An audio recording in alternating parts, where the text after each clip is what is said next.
hələm qalli gedir, qalli gedir. Ona görə meyxanədə muz qalli gedir, qalli gedir.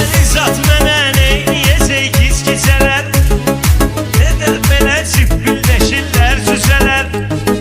Bunları toyda sökürəm hər gecələr. Səhərsi gün remontu kaptalli gedir. Burada qonaqlar var ki, dalli gedir. Qal gedəndə qız kimi vurcutdun sən. Sən elə bilmə ki bizi qorxutdun sən. Asif bu nə qafiyədə tutdun sən. Dartəyətə bundan arginalli gedir. Burada qonaqlar var ki, dalli gedir. Həm mənə deyirlər dinamay pərviz deyirəm. Bir xasiyyətim var deyəndə düz deyirəm. Belə də kimin söhbəti var gözləyirəm. Adresim bülbülədir sentralli gedir. Adresim bülbülədir sentralli gedir.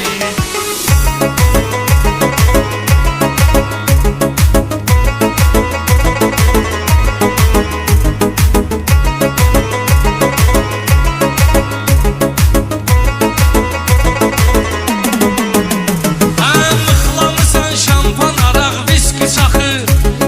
Nə gün desən zambalacan gözlər axır. Bu zonada kim ki gəlir quş buraxır. Lopuna dəyir kəllə xurustalli gedir. Burada qonaqlar var ki, dalli gedir. Madruşkanı bir yerə verirəm. Ona yazmışam qara dəftərə verirəm.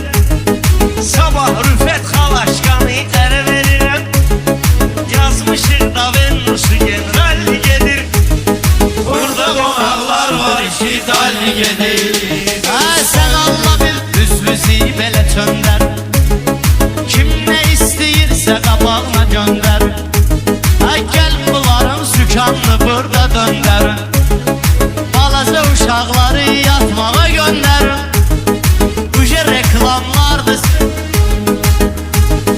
Bir işini geçməyir hələm qalli gedir, qalli gedir. Ona görə meyxanədə muz qalli gedir, qalli gedir. Yavaş yavaş bunlar bu şey gəlir cana.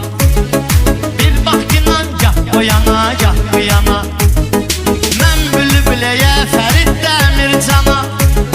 Kim hardan gəlib ora avratlı gedir. Burada qonaqlar var ki, dalli gedir. Bunlardan son qoyağım meyxanıya. Pərviz bəsdi son qoyağım meyxanıya. Birdən ölüm diqqət elə həmxanıya. Rüfəti də qoy düşürsün eyvan xanıya. Kim gedəndə sərəz zavaq zalli gedir. Burada qonaqlar var ki, dalli gedir.